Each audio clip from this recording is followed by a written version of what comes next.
Hello, Hi. everybody. Happy New Year. Oh yeah, that's It's the thing. January. Yep, it is Great 2021. day. Awesome. We are back, literally wasted after not having a book discussion for a little while. But it's time. It's time, everybody, and I hope that you are well.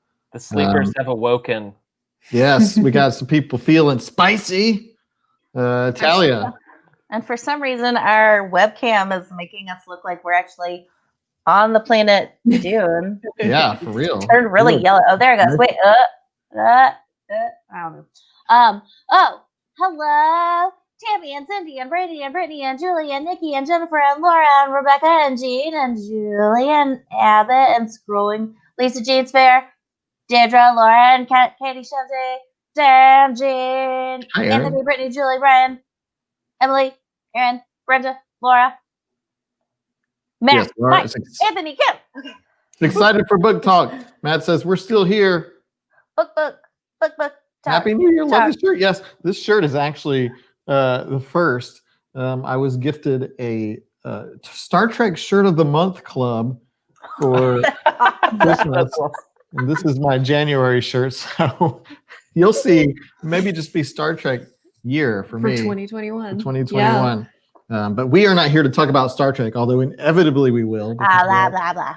Not we. Not we. You.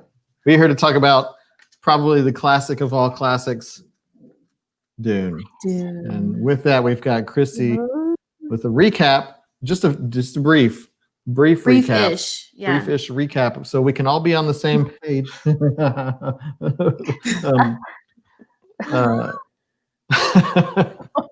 Yeah. It's the gift that keeps giving all year. Yes. Okay, recap. Yes. So Paul and his parents and household moved from a planet more like ours to take over Arrakis, which is a dry, dusty planet where the spice is harvested and water is precious. The Harkonnens were the ones who were kind of in charge of Arrakis before, and they turned one of Paul's family's unturnable people. Supposed to be. But anyways, the guy betrays the house. He kills the Duke, which is Paul's father, and then I guess the Harkonnens send in like huge amounts of army. It's their armies and the Emperor's armies, which is a term that I can't discuss, and we're going to talk about that later. Sardaukar. Something like that. Sardaukar. Anyways. Pronounce everything like that. So they slaughter as many of Paul's father's men as possible and retake Arrakis. Paul and Jessica escape and join up with some Fremen. We'll talk about that later too. Paul starts to see different futures and might be the one. Jessica becomes a Reverend Mother. There's also like 400 more pages of stuff. Like a billion things. I tried to keep it a little littler. So we have like, I think, varying levels of people of experience with Dune, and just within the four of us, but also in the group, we've got some like Dune scholars probably somewhere coming in, which I don't think any of us are. Oh no. But I can say for me, this is my first ever like introduction to Dune. I had no idea about anything Dune, never seen the movie, never read the book before. This is like I had no idea what this thing was about. But you knew the phrase "let the spice flow." No. You knew of it. I didn't. You did. Well, lots of people were saying. Lots of it. people were saying in the comments, and it just like "Beam Me Up, Scotty" has not been said yet in the book. I knew that there was sand and worm, and that was it. Yeah. Haven't seen the movie. I knew the Twin Peaks guy was in the movie, and that's it. Yeah, that's weird to me. I knew there were dunes. Dune mics. Let's get that. Oh gosh. This was my biggest problem with the book. Actually, was that dude. It's how he writes verbal stalls. Yeah, whenever I read them, I'm like, I will say the audiobook part for that was actually very good. So I'm glad I didn't have to read it. But it's not just the count. Anytime, every single dude in this book says "ah" at some point, but it's written "ah ha ha ha ha."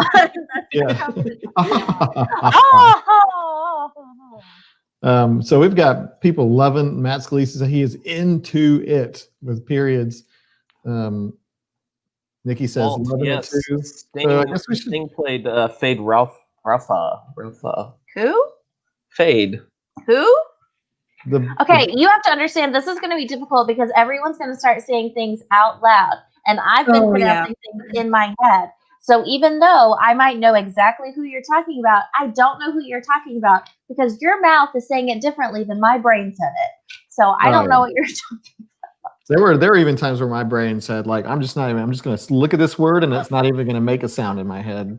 Oh, sometimes the sounds also, like, I feel like I'm a somewhat literate person, but my brain was skimming past some of the terms so quickly that it was just like, let's just say it's something close to, like, that one lady who died. I'm pretty sure my brain kept calling her, shut a map. Like, I was like, all right, well, whatever. You just keep going. Shout out. Shout so out, Dan baby. says this is his second time reading the book, and he feels like it has to be rated two ways. One for its literary Ralph, significance, and one for Who? personal enjoyment. He had a hard time getting through the middle portion. Duke's nephew. Should we just get into like? Just gonna call him the Duke's nephew. Should we just get into what our? But the Duke has like a bunch of nephews. He's got a lot of nephews that he has crushes on, which is Okay, creepy and weird. Oh, in the I'm gonna movie, it's say- even better. I'm gonna say the nephew with the big eyes and the stabby and the, you know. Yeah. Okay. So. No, it's like the squeeze guy. Not Beast. The squeeze guy. No, that's Beast. Anyway, let's talk about what we feel and how we feel about this book, Christy. Okay.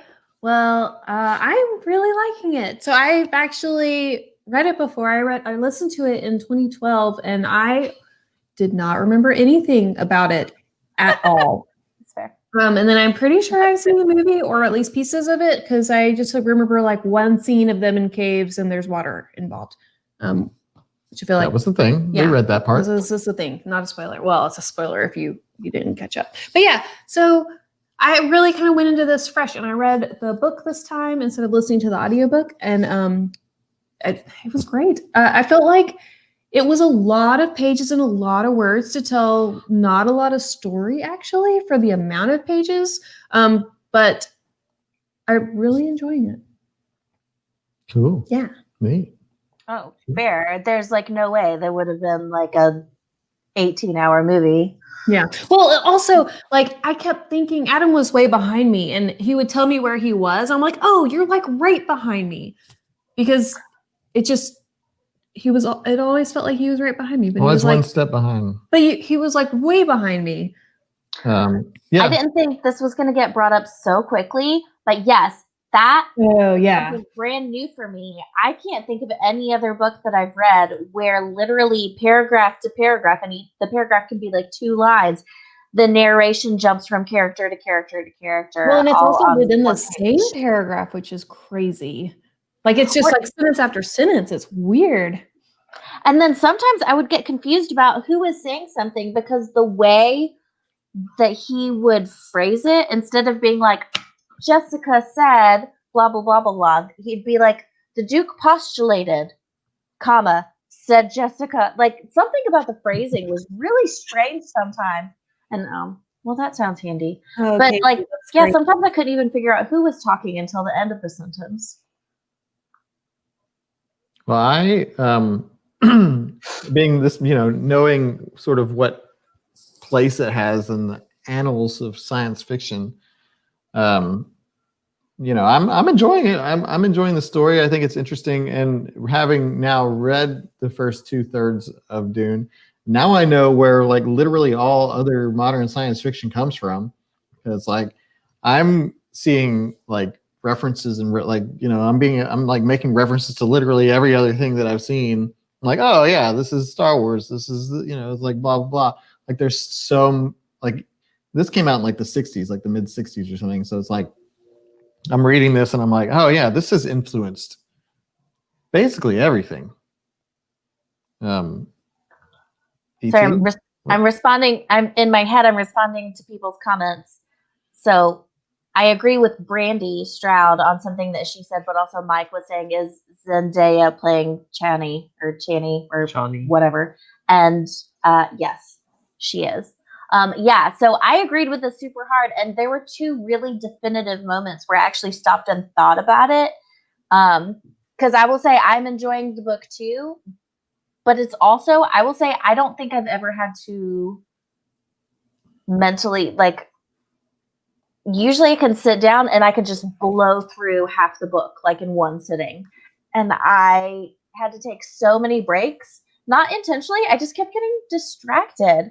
Like, there were some times that I would just be like, blah, this page is so long. And then there were other times where I was like, oh, I love this scene. And specifically for me, the times where I remember that is when Kieran's whatever, that guy, when he was dying in the desert and he was hallucinating about his dad talking to him, I was like, something needs to happen. I was like, either die or get eaten. Like, blah. And Well, then you got your wish though. I was Something like, happened. yes, I was like, okay, like, go ahead, I'm done. But then, like, something seemingly innocuous, like, that's that a word? Innocuous. Yeah, that word. When Paul and Jessica, when he lost his pack to save his mom, and then they had to like make the foam to dig their pack back out of the sand. For some reason, that scene I thought was incredible, and I was like super in it. And I was like, "What? Are they gonna get the bag out? What's gonna happen with the sand?" It was a scene. MacGyver was influenced by that scene. Really? No. That's a good lie. You should have just kept going with it. Yeah, Lucas, what did you think? So I saw this movie when I was really little. So I've seen this movie multiple times over the years. Parents let him watch it. Yeah, like whatever. I was the baby of 4, so they didn't care. And I read up to somewhere in book 2 years ago. So I did try to get through it, and then I think I lost interest in the Muad'Dib section. So I really like it. I like the lore. I have the visuals of the movie, I think, help in some ways to like seeing the old movie, and I get it. There's holes left in it. I'm trying to get the extended version of it right now because it's 3 hours long instead of like 2 hours 15. But yeah, I think he's built a really brilliant world, like super interesting characters and sects of culture with the Bene Gesserit and the Sardaukar and what else? We've got the Space Guild. You've got all these different things, and like he's built this really intricate thing with layers upon layers. And they even, they say that, when they're talking about all the plans and conspiracy throughout the first book, just like layers and layers of plans and betrayals. And I just find it really interesting. I think it's a really cool lore and everything that he's done. So I'm super into it. I only had one issue, like a pacing issue. And that was really just at the very end of book 2. I thought the whole Paul and Chani like relationship just was like, oh, and boom, and now we like see that and I get he's got this foresight and all this stuff. To be fair, if I met Zendaya in real life, I'm pretty sure I'd fall in love with her right away. That's fair. But that was really like my only, if I had to nitpick something. But like the Baron's really cool, and God, in the movie he's so disgusting. He's Goldfinger. So it's just, I think he's really made some cool characters. I get a couple characters mixed up between like Duncan and Gurney because they're basically like the same character to me. I don't really see the distinction between Potato is Aquaman. Duncan Idaho. No, that's the only way that I can associate them is I looked at who the cast list is for the new movie so I could fixate that actor in my head. And so that way when I forget their names, I remember their faces. Well, who's Gurney? I know. So Idaho Potato is Aquaman. Who's Gurney? Gurney. He's Patrick Stewart. That's Patrick Stewart. Wait, who is Gurney? Gurney Haddock. Haddock. That's a Halleck. Halleck. Halleck. He's Sorry. the Master of Arms. He was also the musician guy. Yeah. He's balls. Is that the type the anyway? But Yeah. Javier Bardem's in it too. So anyway, I'm super into it. I really like it. I want to see where it goes, and but it's deep. Like it's super geeky, deep sci-fi. But I'm here for it. I'm down.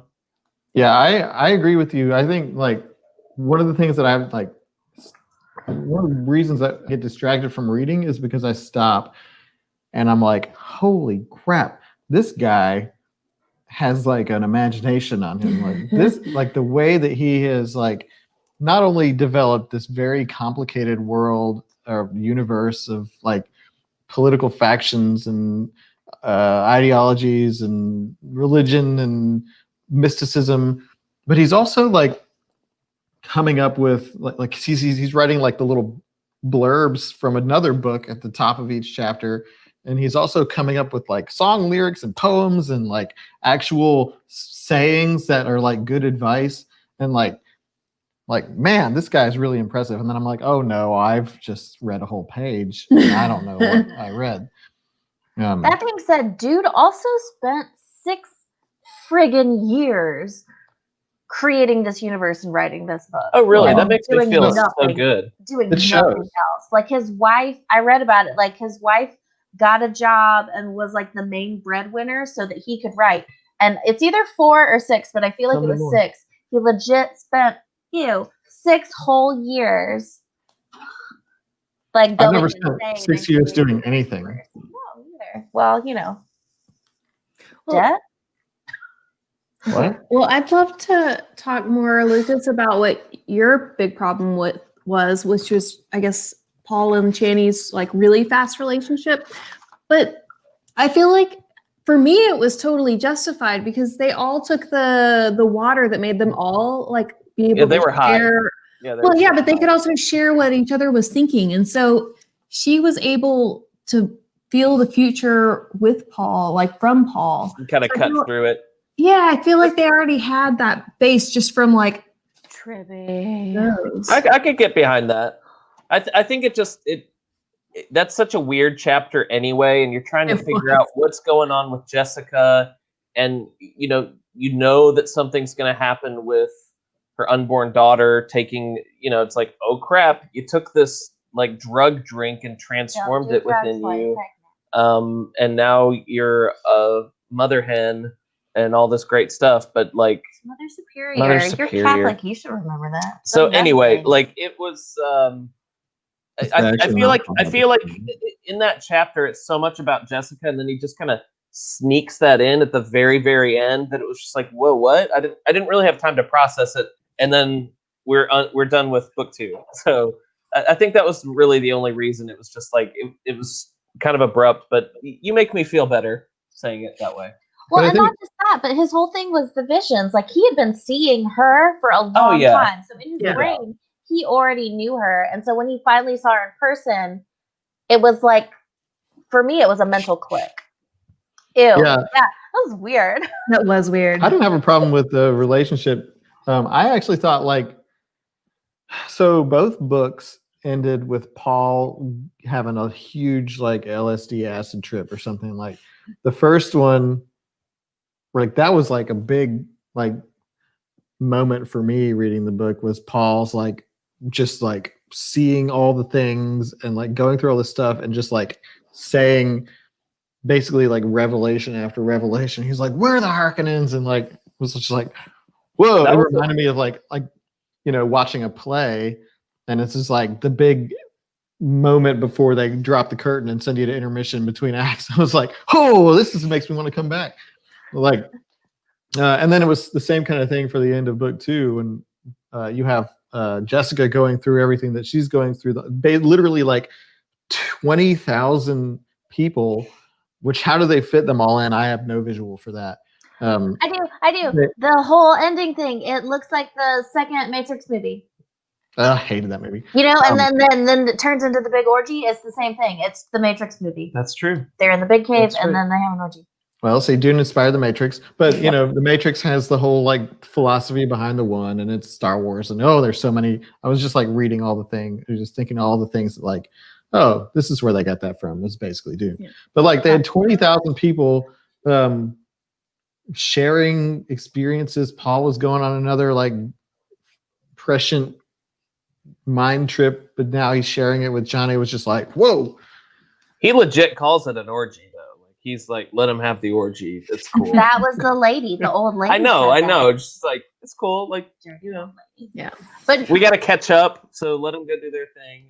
But no, about what you're saying of like things coming from other things. This is a difficult book to explain. And like, I guess Alex, our daughter, she was watching me. I was reading the other day and she was like, what is your book about? Because your face looks, because I was just sitting there reading and I was like, I don't know, like cinnamon worms in space, Jesus.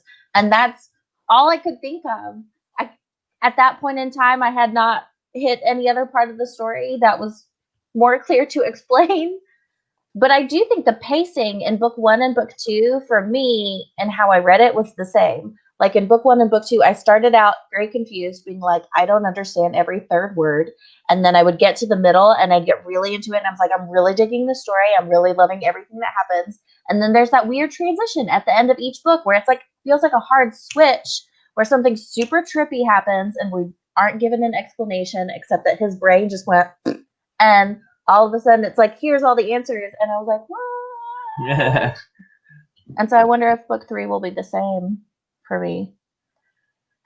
Yeah, Sorry. the pacing in book 2 I felt like was a lot faster than book 1, even though like book 2, you know, a lot went down. Like the big attack happened and everybody got splintered and whatever, and that was a big moment. And then Paul and Jessica spent a lot of time by themselves in the desert while other things happened. Yeah, if anyone wants to design the Cinnamon Worms in Space Jesus t-shirt, we're accepting applications currently.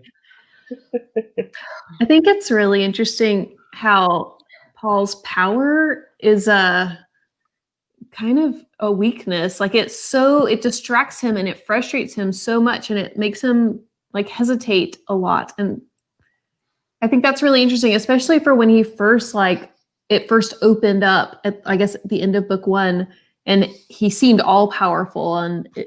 But I guess through book 2, like every time it happened, he was just distracted.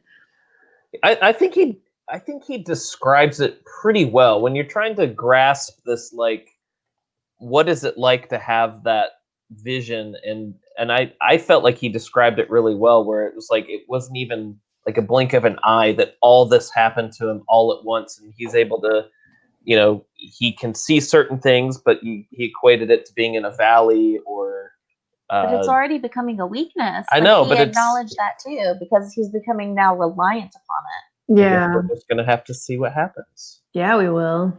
I know, and that's the thing. It's like so much has happened, but there's still like this major issue still like hanging in the air. Like you still got like the Harkonnen threat and basically this whole plan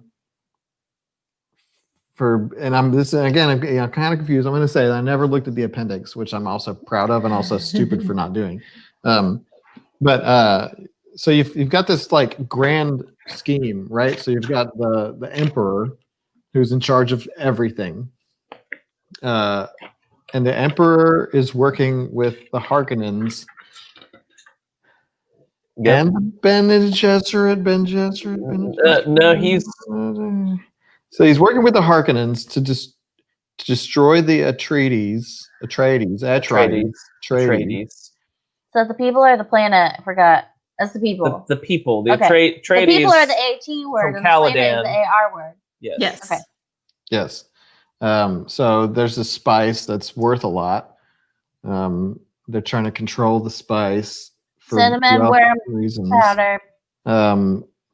There's also this thing going on where the Bene Gesserits are trying. There's a mythology here. There's a like Luke Skywalker Neo thing where like prophecy of like the child of a Bene Gesserit is going to be like this person that's going to take us into a new level of consciousness or something. Yeah, that's the Fremen. Yeah, so the Fremen have this basically like a Messiah prophecy. But it was Yeah. because the manipulating, procreating nuns gave them that mythology, right? Right, and Yeah. so the Okay. Bene Gesserit and Jeff, correct me if I'm wrong. They're basically Doctor Strange. Like- Yeah, he's also Doctor Strange. yeah, they're like curators of the human race in a way. Like they're trying to make they're playing politics to see the continuation of like kind of like a perfect human race, and that's why everything's so inbred and screwed up. But you've got them, and then you've got the Space Guild, and you've got Mentats. But we haven't really met the guild yet. We haven't met the guild. No, All Okay. they're Okay. super mysterious, and all we know is they control space travel. yeah, the ships and stuff, and they had to, and the Harkonnens had to pay exorbitantly to fund that raid that they pulled off. The thing that I just don't understand is the Harkonnens were on Arrakis before the Atreides. Like they were in charge of it. Why did they change that? Why did the Emperor put the Atreides there? Like I know that Because he To frame? wanted the Duke out of the picture. why? Who did? The Emperor did, because he's a butt. Did the He- Emperor? he Or was it loved just him. like But he He didn't loved want the him. Emperor to He know. loved him, but he didn't. He didn't want want him anybody to- to know that it was him. but especially if it's at such expense for the Harkonnens, like I just don't understand. Harkonnen, I don't understand. Yes. apparently. Well, I don't think I'm going to physically be able to say. I was that about to one. say, here's the thing. Once my brain has decided what the wrong pronunciation is, I will never be able to change it. Like, I pronounce everything in the Wheel of Time wrong because 8th grade Talia brain decided that's how it was going to be pronounced forever. So you've got Dr. Yui. Dr. Yui? Yui. Jeez. Oh no, Whee! nope, not Dr. gonna Yui, happen. who was conditioned, but then they broke the conditioning by taking his Wana. Wife, Yeah, Wana, who was Wana? a Bene Gesserit. Yep. They took her and held her, and then I guess murdered her, and that Killed forced that nun. that he conditioned. He was then broke his conditioning to betray. the Duke. Atreides, yeah. But um, Jeff's got it. So the Landsrod saw the Duke as someone who had challenged the power of the Emperor. So basically, the Emperor is trying to control who's beat Okay. them. Even though he did love the Duke, and that's why he wasn't happy about it. Because Yeah, there was that one Landsrod. little blurb about how he had like told his daughter if he had been older, he would have had his daughter marry the Duke.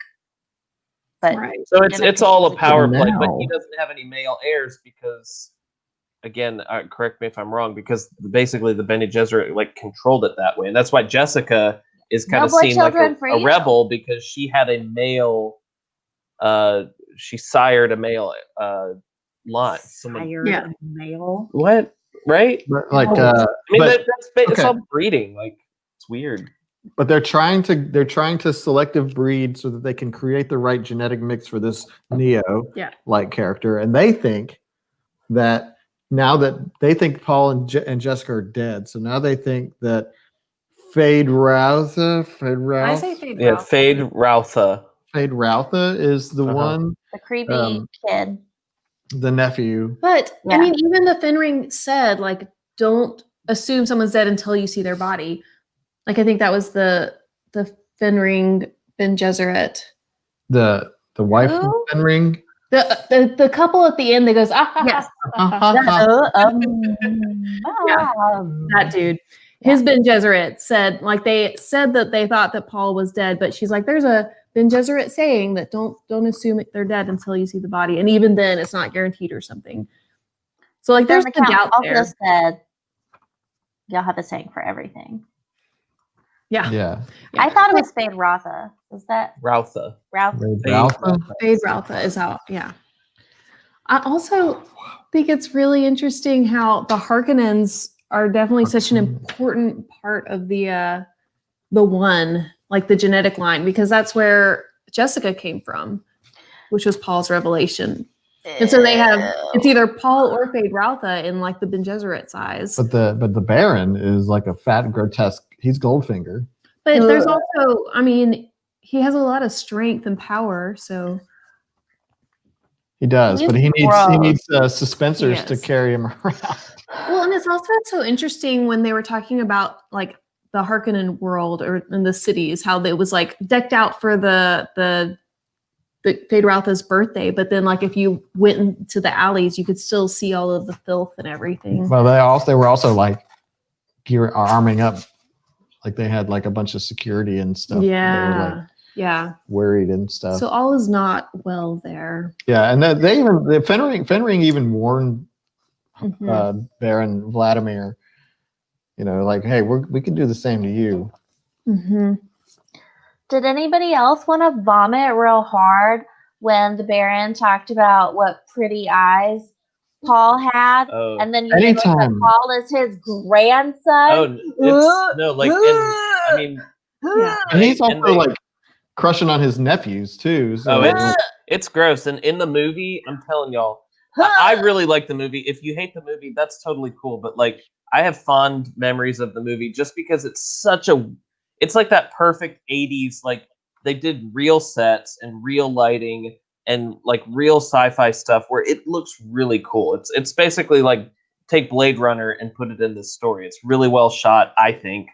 And they do a good enough job conveying it. What? Yeah, no, and the Baron's disgusting, and they totally play up that creep vibe with Feyd-Rautha and because Sting in that movie is like this little skinny ripped guy, and it's so gross. Like Sting is a skinny ripped guy. Yeah, so the characters are super well fleshed out. Yeah.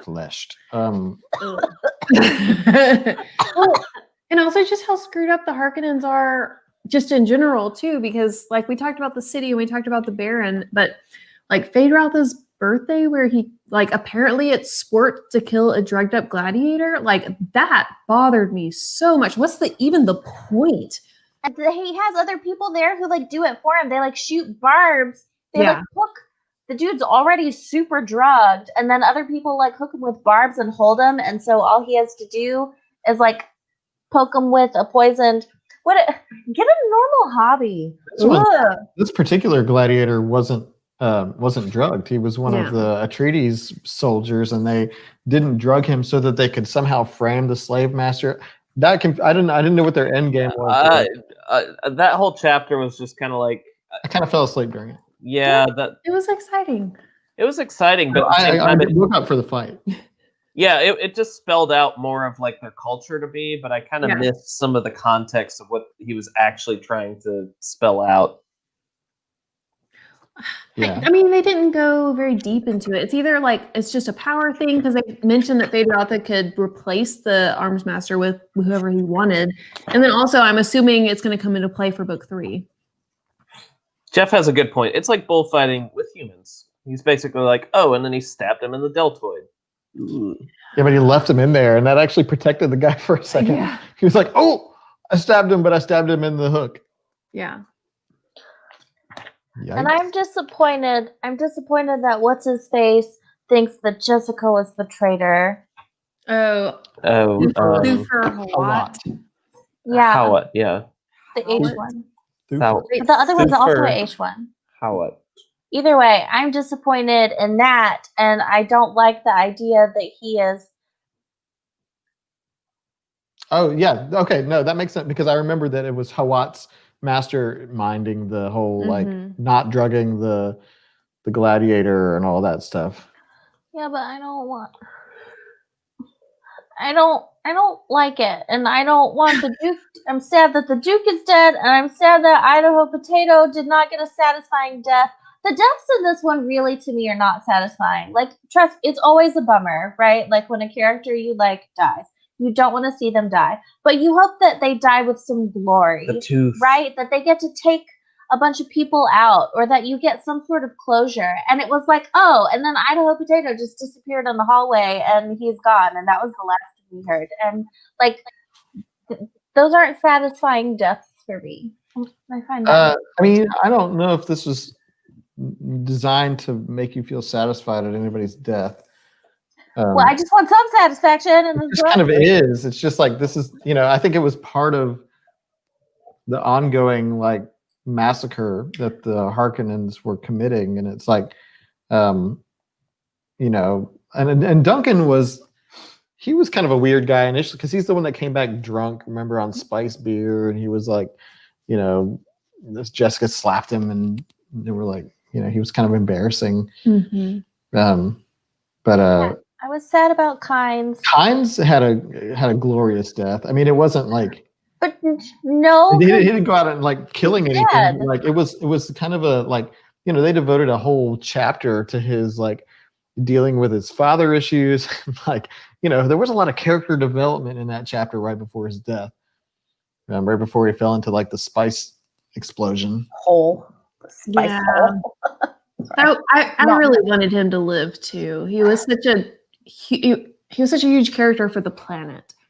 Yeah, Kynes was like, I was hoping they would meet up again and they would team up again. Well, and he was Leet. Now we're with his daughter. Who's what? His daughter. Oh, his daughter is his daughter. Okay. Yeah. I thought the guy was related. You were thinking about the smuggler, dude. Yeah, no, the smuggler. Stilgar. Turek. Oh, when are we going to go back and hear more about the Turek or Turek? Oh yeah, I don't remember if there's an R in there. And Gurney Halleck. Yeah. Because Gurney was like, we came back to him and he sort of pledged his life to the smugglers. Then we haven't seen him since. So I know. Show back up in book 3. He better. I'm really I think one of the most interesting things for me in book 2 was just the Fremen as a whole and their whole. I really empathized with how they saw water. Like I think he really drove it home that like, wow, they are literally in this wasteland that even a tear means something so profound that you would shed a tear for somebody. And I forget who said it in the comments, about the wife not mourning. But like I found their culture so interesting with the water bonds and the way I thought it was really cool, the scene where the guy had died, right? And they're like, well, we're going to honor him in our way. It's in that whole cultural thing of honoring the dead and how we would do it versus how they would do it. And them finally driving it home that they would honor the dead in their own manner. And I don't know, I just really found that I was like, oh, I should drink more water. Yeah, I felt very dehydrated the whole time I was reading. Yeah, I started to think about like saving water now. Well, and they also kept talking about how like fat with water people were. It's like, yeah, everybody's super so fat with water. Fat with water. Okay. I'm trying. I'm trying to deal with actually posted in the group about that, like how like thirsty does this make you? And honestly, it did not, because every time I started thinking about it and started thinking about how thirsty they were, I had to think about, would I be thirsty enough to take a sip of my own brackish, warm, sweaty pea water? And I was like, nope, I'm good. And your poop. Yeah. So I was like, you know what? I'm just gonna. So here's the thing that just occurred to me, because this came up earlier in the discussion. We didn't actually see Duncan Idaho die. Shut your face. I don't want to think about it. Don't get my hopes up. You know what they say. You don't assume somebody's dead unless you've seen the body. That's the dude that was like stabbed and you could see all the blood. So outside of the door. So like they closed the door and then all escaped. Are you sure they didn't describe like his death face? No. Because Jessica said, she said leave him because Paul hesitated and Jessica they closed the door. Go. It was like you saw his mortal wound just like I did. Go. Like okay. So I'm gonna think about that because I don't want to think about it right now. Donna, that's good. Oh, water weight. One of the things that I kind of like morbidly want to see is how they get the water out of people. I kept expecting them to show us with Jameis, but they didn't. I was really worried they were going to show us. I was kind of relieved that they didn't, because I didn't want to know how you. But it's so interesting. It's like all squeezed them like a little toothpaste tube. I mean, it's like taking Violet Beauregard to the juicer. You just got a juicer. Don't talk about gross stuff. Wait, are you okay? Wait. Was Duncan Idaho the one that was with the Freeman first? Yes. For Uncle Dan. Wasn't he the one that they killed at the same time as they were going to be torturing the Duke Leto? He was in the other room.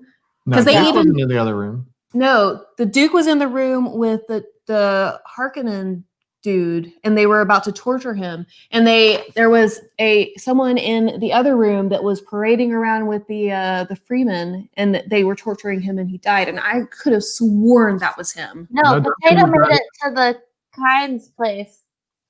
Duncan Right. was Hodor. But it would have made sense that the Sardaukar, someone said that the Sardaukar wouldn't have left him alive. So wouldn't they have brought him back to the Harkonnen dude? Someone He was there. I read it. No, That that was the last. they The last we saw of Duncan was at the door. That was Before they way got after. Was it way after? Before was they way got on the after the Duke ornithopter. The fact that they jump between like people and chapters like really screwed me up as far as like the timing of everything. Yeah, that was way after the Duke died. The Duke died in the city when he failed to kill the Baron with his stupid poison tooth. Do you think you have to? Do you think you have to adopt the kids of every single person you murder? Because that would be a great way to get people to stop murdering. That was kind of weird, but it's like, well, you You'd got be a like, year. yes, You can. This is Hargar the Slayer. He has 748 children. But at the same time, it's kind of cool because it's like the water bond and all this stuff with them, like that becomes your responsibility. And then it's like, well, do you want her to be your servant or your woman? You got a year to decide. Try her out and let us know. That's gross. She's like, I'm still young. I'm so young. I'm young. Wah! But then later she was like, I know I'm not that young. So they Also, once again, he's 15. Ew. Yeah, Katie, that's a good question. Like the timeline for me is, so she asked, how long were the Atreides on Dune before the Duke was killed? Like 24 hours. Yeah, like it feels like this whole thing literally takes place like in 2 days. But by the time they land there, he goes through some stuff, and then all of a sudden Paul's in the desert. And I feel like the desert thing, every scene in book 2 takes place in a matter of 12 hours, like it's real one time. night. Yeah, it doesn't feel long at all. Well, they got first of all disappointed that we didn't actually spend time traveling through space. We just had another chapter, and all of a sudden they're there. He complained about that a lot, by the way. But because I think that would have given us insight into the guild, and also space travel is fun. But that we had like right when it was pretty shortly after they got there, there was the assassination attempt on Paul's life with the remote control poison dart. Yeah, that was cool. That he grabbed out of the air when it went for shout out Mapes. Yeah, that was badass. And then smooshed it. There was that. They had like a bunch of meetings about meetings, and then they took a tour of they went out on the chopper. Yep. Because we can't just call it a helicopter. But it's not. It's an ornithopter. It's because it's like a bird. They have wings that do this and this. That's cool. But yeah, they went out on that, and they went to the spice rig, and saw it demolished by a worm because somebody sent the carrier ship away or something. That scene really made me like the Duke. I really was like, I like the Duke. Yeah, so to Kynes as well. Yeah, it did. I think he wrote that really well because I cared when the Duke died, and you saw like his integrity, and that he put life before the spice, and I mean he was obviously like a total juxtaposition of the. It's that dude Baron. from Star Wars. What? The guy who's playing the Duke he's super likable. It's that guy. He has BB-8. What's his name? BB-8. It's BB-8's dad in Star Wars. BB-8 is a droid. C3. Oh, No. you're talking about the guy that's in Dune? Yes. Yeah, whatever. Wait, you're just talking about actors in the movie? Yes. Yes, and that's what he's super likable though, and I feel like they cast him that he's way on playing the purpose. Duke. Yes, yes, thank you, Oscar. That's what I said. I said BB-8's Oh, dad. I didn't know who he was playing. So that's who's gonna play the Duke, and he's so likable. And I just kept picturing him with the tooth, and it made me super sad. And everybody who's hating on him for not doing it right, it's not his fault. He was super drugged up. He was about to die, and he didn't know that the Baron had an invisible shield. He had his shield like on low or something like that. Fortunately for him. Yeah. Well, I think the shields were fascinating and how they're taught how to like move and fight with them, and they always assume that people have them on, and like what a weakness that is for them now that they're on Arrakis. Yeah, when Paul was fighting Jameson, I just pictured him being like, "Ha!" Yeah. But like it's always too slow to stab with his knife because he's thinking that there's a shield. But also the fact that the shields attract worms. Yeah. why? It's like a harmonic thing or something. Like, Well, you think a shield probably would vibrate, and they obviously don't like noise. Yeah. So the worms are the hermit of the planet, where anytime they hear a banging sound, they're like, I'm going to eat you. But they also like it was interesting that the Harkonnens, they made a big deal about like using artillery. We're like, oh Yeah. they like went old school with this. They didn't use their las guns. Mhm. I thought that was interesting, and Short for laser gun. I thought it would be a super stressful life being in that echelon of humanity where you're having to worry about poisons, and they're talking about all the different poisons that he had to be trained on and fighting, and it's just like, God, like you could never let your guard down. I feel like. Yeah, Julie's suspecting they were there for a couple weeks or months. Duke's force. Maybe, but I mean, they did seem to work constantly really fast because they were taking those pills so that they wouldn't even sleep. So remember, they were like planning stuff around the clock. Like, hey, we should attack them. Okay, a day later, we attacked them. Good job. Good job, everybody. Yeah, and they had that dinner party that was like full of tension. It was like when the Enterprise hosted the Klingons in Star Trek VI. Blah, blah. Did this inspire Tremors with Kevin Bacon? I thought they were the same movie. Same universe. Yeah. Those are just baby sandworms. Yeah, really, baby. You hear the dog drinking? Yep. I think Laura has a good point that it frustrated her that the Fremen didn't get that they were from a different culture. I could see that. Well, especially when they said stuff like explain drowning, and like there were some really big things that they said that were so alien to the Yeah. Fremen. Can you imagine also how stressful it was? They immediately expected Paul and Jessica to be part of some very, very serious rituals. And they were like, hey, and they didn't tell them what to do. They were Right. like, we're having this ritual, come in here. And then everyone, when it's your turn, they just look at you. You're like, now you're Why going aren't to you fight doing to the things? death, by Why the aren't way. you doing the things? You're like, Yeah. I don't know my lines. I just Yeah. come here. I agree. I was frustrated that like they weren't. There wasn't a little bit of leniency for them being off-worlders. There It's was like, a tiny come bit. on, there was a tiny bit. Stilgar gave them some, but they were also supposed to be proving themselves that they were like worth keeping alive and that they were like the chosen ones. But I And guess the- sorry, go ahead.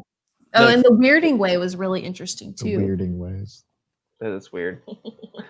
But I guess if you live in isolation so much and you just see this like evil Harkonnen empire, I don't know. Maybe because we're exposed to way more than they are. I don't know, but it was a little.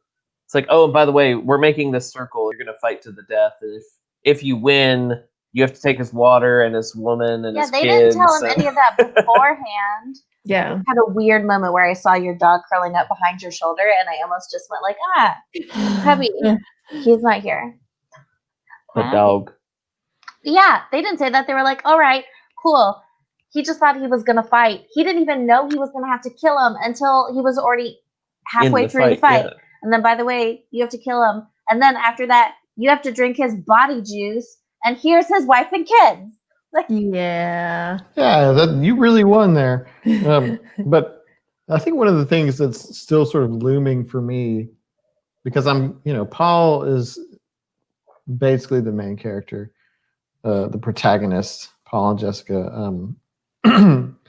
What's their end goal here? Are they going to go after the Harkonnen? I mean, well, I guess we'll find out, but like, I don't have a clear picture of like, what are you trying to do?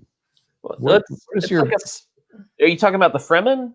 No, well, just in general, like, where is this heading? Like, what is this like boiling down to? Well, I feel like Jessica's trying to make Paul the Kwisatz Haderach or whatever, and then Paul mentioned to Stilgar that he could even become emperor or something. But is that Oh, yeah, he said it to Kynes. Because Yeah, he is. Okay. is that what he's trying to do though? Like, I don't. Well, and Paul, I mean, He wouldn't have super lied. clearly, he's trying to prevent the jihad. oh yeah, that's just an ominous vision that he keeps having, right? Of Mhm. like And most of paths go that way. treaties, banners, and mass death. Yeah. I don't Um, think Paul would have lied. The whole thing seemed very honest. He was promising this partnership with Kynes. And even though Kynes is dead now, I don't see him like reneging on that. Yeah, Paul has like this contempt for his mother. Stop Are you growling at me? No. What's going on there, dog? But see, that part made me sad because it's like he thinks that she did it for the Benedictine Gesserit nun thing. But she didn't. She gave the Duke a son because he wanted a son and she loved him. She was supposed to have a daughter. Paul was supposed to be Paulina. So I feel like he's not being very fair to his mama right Well, now. he, That's my opinion. when you have this ability of prescience and you're almost, godlike, you tend to have some sort of like contempt for the normie humans, even the Bene Gesserit ones. He's totally like into this blue-eyed girl. Yeah. So blue-eyed girl. I'm waiting for them all to have blue eyes at some point. I think it's definitely going to happen. Well, he already told Jessica that she was going to have them because he saw it in his like anger exposition rant that he had at the end of book 1. I do want to say, everyone keeps making posts about Dune and the Wheel of Time, and I agree with all of you. The Aes Sedai, which is now my 8th grade. The Aes Sedai, and Mike just Yeah. posted Jessica equals Moraine. Moraine, I can't pronounce her name. I said Moraine. Right. Like I said, 8th grade type. Oh, and they were talking about the Fremen are the oh gosh, what are the desert people? Oh yes, the desert ninjas. Yeah, those. Yeah, I know what you're talking about. Yeah, I keep seeing the comments, and we can't Oh, really okay. talk too much about it. But y'all are right. Yeah, I don't know anything about the I don't wheel. either. That's why we're not going to go too far into it. But But yeah, Jeff says Yeah, but would she not still be too- loved the Duke. She also wanted to see if she could breed the Kwisatz Kwisatz Haderach. Haderach. Yeah, sometimes I feel like old Frank was like, I need a term for this. Yeah, that looks good. Talia, how do you pronounce that? Kwisatz Haderach. Kwisatz Haderach. Kwisatz I don't Haderach. ever have to say it out loud, so in my head, I can pronounce it however I want. And it looks like it's Kwisatz. The Aiel, Talia. I don't know Yes. why we couldn't remember that. Thank you, guys. Thank you. But literally, like, Desert. Same thing. They live in the desert. Mhm. And they're like going after the one. reading this, it's so many things that have been inspired by Dune. It's mind blowing, and like I should have been making a list as I came up with them, because now I can't remember any of them. Irony of ironies. The book about no water is the water. In the book, they always say that all life stems from water, and so much sci-fi and fantasy stem from this book. So this book is water. Okay, Why are you patting me? I'm right. It was a good try. that was super deep. This book is the water of science fiction books. Okay, so changing the subject a little bit. It's really bothering me that the spice is basically like cinnamon. She hates cinnamon. I like cinnamon, but I like it in very small doses and not on everything. And I don't think I could live on Arrakis. I only like it on rolls with cream cheese icing. So, I only eat Big Red. ew. I like Big Red. That's It's not been a true. long time since I've had some Big Red. I like cinnamon. I'm down. The spice is interesting, and we've alluded to a lot of things that hopefully will pay off in book 3. Like Jessica had a vision, like a mirage vision of a Fremen riding a worm, With the hooks. and Was the it really a worm. mirage? Well, it disappeared, but Did it just go into sand? it went poof, How do you into know? a spice cloud. But and then the worms and have some sort of relationship to the spice that I'm sure we'll dig into a little bit more. The worms are fascinating to me because, you know, they're these giant spaceship-sized creatures. I don't like that they have teeth. Well, that's what makes them so intimidating. That's how you get your Christ knife. I prefer to picture them as gigantic sea cucumbers that just go whoa and eat people. I don't think that's how that works. Well, I can picture it however I want to in my head. They're big old spaceship-sized worms. And he's like, wow, that one's bigger than the giant transport that brought everybody here, which is pretty cool. But also the fact that there was a water cave. There was like they're terraforming Arrakis, which I think is interesting. And Yeah, the Fremen have a long game, right? Like they're like, look, our great grandchildren will not see what we're doing right now, and that's what they're basically paying off the Space Guild with spice to not have any satellites to see this long-term transformation, because we're like thousands of years out from where we are right now. And they call the worms makers. Yep. And that's what I want to go read more about I think it was another jihad or something, right? That caused humanity with these like mind machines, so basically like computers, right, to develop the Bene Gesserit and Mentats and all this other stuff in the Space Guild that formed these different sects. I think that's a pretty interesting history. I don't know if that may come into play in other books. But Ooh, that's something we haven't talked about. The Mentats.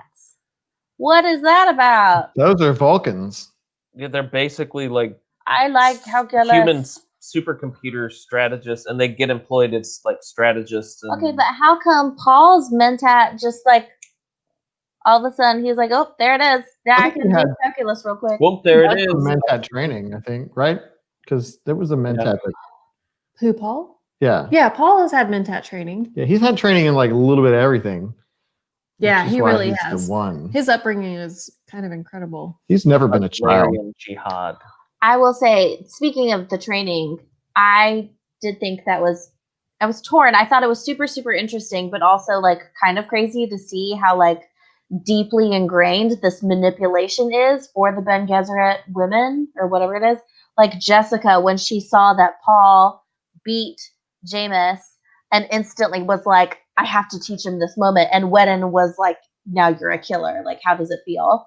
Like being able to think that way so quickly and process and be like, this is the kind of lesson that has to be taught right now to shape how this person's going to be. That's crazy to me.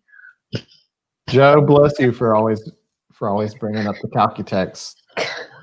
See, Jeff, Vulcans and the Mentat analogy, like they're logical. They use data to like make decisions and things. They have tremendous brains for numbers. Yeah, and Julie actually mentioned the Mentats were assassins, or at least Thufir Hawat and Peter were. So was it Peter? Piter. I was about to say, I thought it was Piter. Piter de Vries. They all have Russian names. From Ant-Man, the Baba Yaga guy. What did you say? Vladimir. They have like Russian. This is definitely written during the Cold War because the bad guy's name is Vladimir and his son is Pieter or something like that. He's Goldfinger. Goldfinger. Yeah, I'm interested to see that. If you liked Ant-Man, the guy who's on this crew who's scared of the Baba Yaga, he's gonna be Piter. Yes, Taylor Hawat was old. Like he's been with the they said he had Atreides family a long eyes, time, which means they were. And they have big bushy eyebrows. Oh man, the way he described people really bothered me. Like Thufir Hawat has like the purple lips I don't. He just described Dr. people's. Yui had a weird mustache. Yeah, Oh, I- it And a was diamond. droopy. it just wasn't. Nothing was good about the way he described people. I this is a good question because I kind of see him as just a pawn in a large But he and knew she complicated. was dead. He was like 99% sure she was dead. Yeah, but that concern, that like issue is so minor compared to like what is actually happening in the grand scheme of things. So like, sure, he did not act as he should have, but yeah, I thought he was a cowardly pawn. yeah, he's not a stand-up guy, but poor guy is just being used. Yeah, but he was 99% sure his wife or whatever was dead, Juana, and he put down the force field to let them in, and like probably hundreds of thousands of people got slaughtered because of it. Like all of the Atreides forces. Yeah, it's Shut out. Yeah. Caprica. Memphis. Right? Yes. And yeah, I mean, he did make sure that Jessica and Paul had an opportunity to escape, but it's just too little, too late. It reminded me very much of the Cylon invasion of Caprica. Like, I know that he got used, but I had no sympathy for his character. I don't have sympathy for him. I mean, he was a bad. He didn't. They tell you right really early in the book. It's like, I forget what. It's one of those beginning passages of like, shame on Yui, or something like that. I can't remember it. So Yeah, he did. You know that he's going to betray. Early on before everyone else knows that he is the cause of this downfall. Like Jeff says, he had somewhat of a conscience in that he like made it possible for Jessica and Paul to escape. Yeah, but I also think we totally gloss over all the other people's deaths he caused because there were a lot. He also let Jessica and Paul escape. He used that to get the Duke to do what he wanted. He pulled out Oscar Isaac's tooth and put in a different one and said, "You're going to do what I want. And in exchange, I'll make sure your lady and your boy get out of here." So, like, even to the end, he was still manipulating. Remember the tooth. Nobody was saying that. They're all saying the spice must flow, which nobody has said yet. Again, I will say up to this point, nobody has said the spice must flow. It's because it's not from the book. It's from the movie. Well, Taylor had a good point. I'm going to start saying, "Remember the tooth." Remember the toost. So, There it is. Ooh, we're way past 8:30. Way past. We're 3 minutes past. But so we should we wrap it up? Should we say things? How we feel about this book, and are we gonna Just not around you. Just not around your cow. I like I said, I know it always seems like, because I love to just run my mouth about all the random things in the book, but like I'm definitely not poo-pooing on this book. Are the pages really long for me? Yeah, they're long pages, but I'm still enjoying it, and I can't wait to finish it and see what happens. And if they don't give me a really satisfying conclusion and I have to keep reading the series, I'm going to be pretty dang mad. That's what I was thinking about when I was reading all the super long pages. I was like, you better not. If this book ends on a cliffhanger, I will not continue to read out of sheer anger. There's no way. There's no way we can read 3,000 pages and end on a cliffhanger. I'm going to be real mad if I don't get all my satisfying answers. Yeah. But other than that, digging it. Yeah, I like it too. It's a lot of fun. Super deep, geeky sci-fi.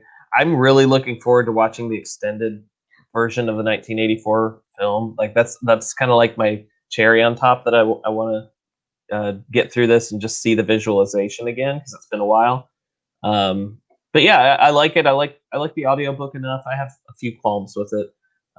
Just some narration inconsistencies where it's like we have a full cast, now we just have one narrator guy reading it. We have a full cast, so a few little minor things like that. But yeah, it's classic, and I don't know right now if I'll want to read more into the whole Dune series, just because again, there's so much more that I have that I would rather get to first. But yeah, I'm really enjoying it. Yeah, I can't wait to keep reading either. Also, I don't know English. Ready to read more. Yeah, I'm excited about it. It was a lot. It was a lot of book, and again, I didn't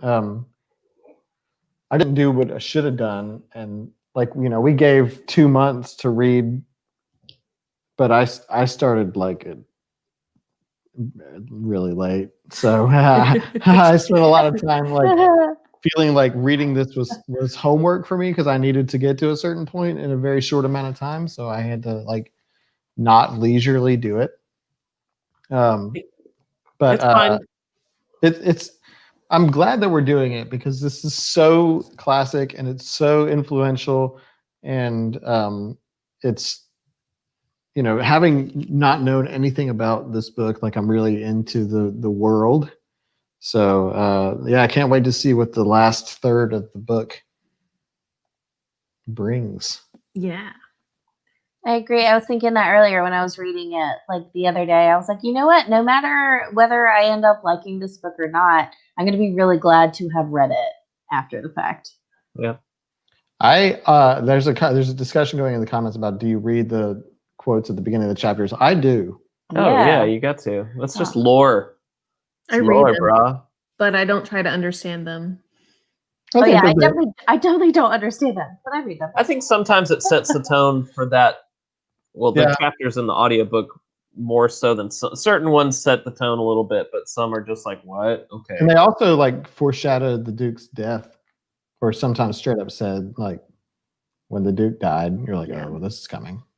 I know. Yeah. I hated that. Jeff says the last third moves fast. We'll finish it quicker than I think. Nice. Good. This is the shortest one. And I'm honestly glad I procrastinated too and enjoyed some time in December to just chill, especially since we have T-shirts and all sorts of other stuff going on. But I'm really glad that I have a very short little chunk to finish this month, and that's going to be nice. Yeah, but this is good. I'm glad we're able to do this as a group because I kind of lean on y'all to help me through this a little bit with some of your better understandings of. I would say, you tell us what it means. Thanks. Yeah, y'all get designing some T-shirts. It's lore, brah. Yeah.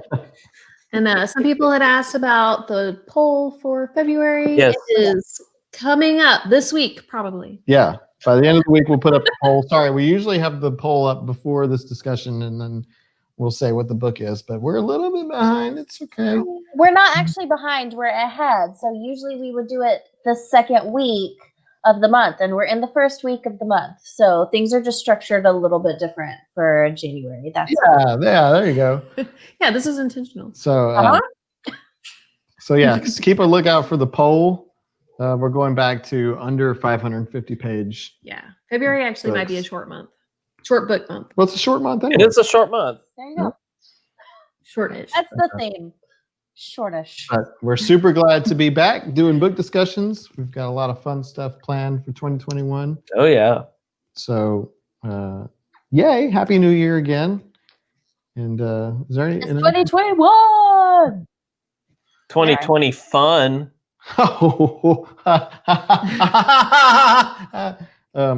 Yep. So yeah, thank y'all for joining us. We love y'all, and Kent asked about adventures and reading. I don't know yet, Kent. I just got back into January, and we had to kind of Monday, get. okay. Yeah, it's practically Monday. We haven't honestly talked about it, but we could talk about that. It's not too hard for us to pull one of those together. So yeah, we may do one this month, or if not, we'll definitely do one in February, and may have more to come. Yeah, we could do another movie discussion if we wanted. Like we did. Movie night would be fun. Oh, movie discussion would be fun. Especially if it's on Netflix. That'd be that's convenient. easy and accessible. Yeah. I think it's on HBO. Someone they were talking about in the comments. I think Are they Netflix? it might be. That is the shorter one, but it's still almost 2.5 hours. I mean, When is the discussion for the last part of the whole book? Oh yeah, when is our 27th? yes. Wednesday. It's Wednesday, January 20. Yeah, HBO Max. 7th. Yep. Cool. We will see y'all then. Yeah. And maybe earlier. Who knows? You have 3 weeks, not 2, 3. You have 3 weeks to read book 3. Yeah. I'm gonna finish it this weekend. All right. Well, that does it for Dune discussion number 1. Yeah. So we'll see y'all later. We'll see you in 3 weeks. Yeah. Bye. Bye, everybody.